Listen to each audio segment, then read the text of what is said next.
আসসালামু আলাইকুম। কি অবস্থা সবার? গ্রাম বাংলার মেলার কথা সবারই মনে আছে। কম বেশি সবারই অভিজ্ঞতা আছে গ্রাম বাংলার মেলাগুলো। প্রতি বছরে শীতে গ্রাম বাংলার বিভিন্ন এলাকায় মেলা বসে। আর মেলায় যাইতে সবারই ভাল লাগে। ছোট থেকে বড় সবারই একটি মেলার প্রতি আকর্ষণ থাকে। তো সেই সাথে আজকে আমি একটা বিক্রমপুরের একটা মেলাতে ঘুরে এসেছিলাম। যদিও মেলাটা আরই কিছুদিন আগে যখন শীত শুরু হয়েছিল তখন, হালকা, হালকা শীতের সময়। তো এই মেলাতে দেখো কত রকমের খাবার, মুড়ি, মুরগি, ফুচকা, তারপর চিংড়ি ভাজা, অনেক খাবার আছে। তো তোমরা যারা মেলা পছন্দ করো চাইলেই যেতে পারো। আর এখানে হচ্ছে পেঁয়াজি ভাজা হচ্ছিল। আর গ্রাম অঞ্চলে পেঁয়াজিগুলো কিন্তু একটু অন্যরকম। এই যে দেখো কত রকমের মুরালি ভাজা হচ্ছে, কদমা, বাতাসা, লাড্ডু, তারপর মোয়া, অনেক কিছু আছে। দেখেছো এখানে সব কিন্তু কেজি হিসেবে বিক্রি হচ্ছে। আমি ঘুরে ঘুরে দেখছিলাম এবং তোমাদেরকেও দেখাচ্ছিলাম।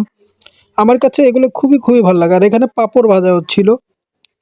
আর মেলাতে যদি বাচ্চাদের জন্য খেলনা না থাকে তাহলে কি মেলা জমে বলো? এই হচ্ছে বাচ্চাদের খেলনা, অনেক রকমের খেলনা আছে এখানে।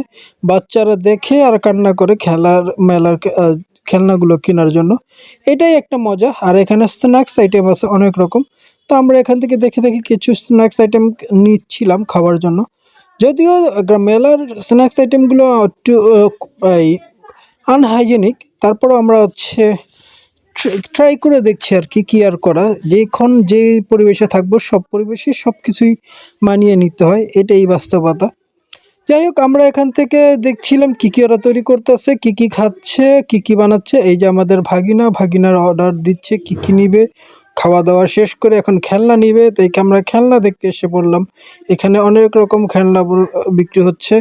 গ্রামের মানুষদের এগুলি খেলনাগুলো পেলে বাচ্চারা খুবই খুবই খুশি হয়। আর চেষ্টা করুন বাসার কোনো বাবু থাকলে মেলাতে যে এগুলো কিনে দেওয়ার জন্য, তাহলে ওরা খুবই খুবই খুশি হয়। দেখো পিস্তল, মুখোশ, অনেক কিছু আছে।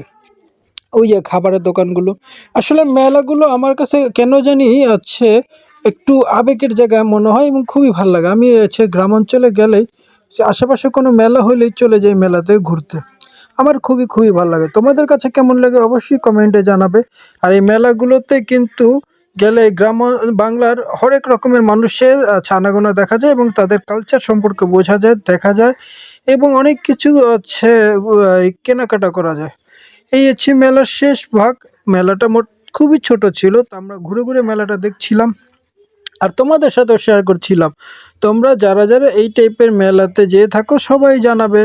বাই বাই, আবার দেখা হবে নতুন কোনো ব্লগে। আমরা তোমাদের